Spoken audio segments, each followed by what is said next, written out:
ব্রাহ্মণবাড়িয়ায় আসামি ধরতে অভিযান চালানোর সময় আসামির স্ত্রীর মাথায় পিস্তল তাক করার ঘটনায় ডিবি পুলিশ সদস্যের বিরুদ্ধে তদন্ত শুরু হয়েছে।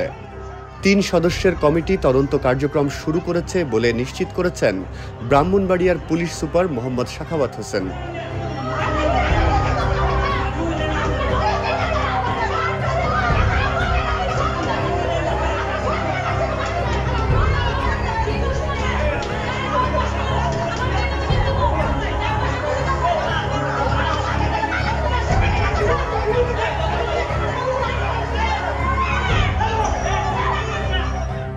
স্থানীয় সূত্রে জানা গেছে, ব্রাহ্মণবাড়িয়া সদর উপজেলার থালিয়ারা গ্রামের বাসিন্দা ও সৌদি আরব প্রবাসী নুরুল আলম নুরুর বিরুদ্ধে প্রায় ১ মাস আগে সদর থানায় মামলা হয়।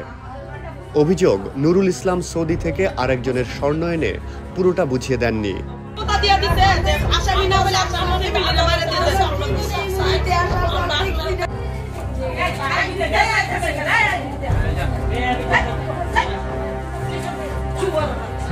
নুরুল ইসলাম নিজ বাড়িতে রয়েছেন এমন খবর পেয়ে শুক্রবার বিকেলে ডিবি পুলিশ সদস্যরা সেখানে অভিযান চালায়। এ সময় বাড়িতে উপস্থিত নারীসহ অন্যদের সঙ্গে ডিবি পুলিশের ধস্তাধস্তি হয়। এক পর্যায়ে এক নারীর মাথায় পিস্তল তাক করেন ডিবি পুলিশের সদস্য। তবে আসামিকে খুঁজে না পেয়ে পুলিশ ওই বাড়ি থেকে চলে আসে।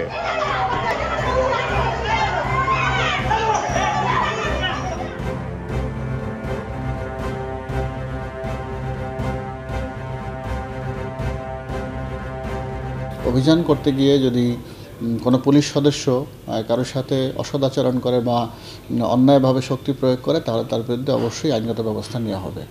তো সাথে সাথে এটাও মনে রাখতে হবে যে কোনো সরকারি কাজ করতে গেলে যদি কেউ বাধা প্রদান করে, সেটাও কিন্তু অন্যায়।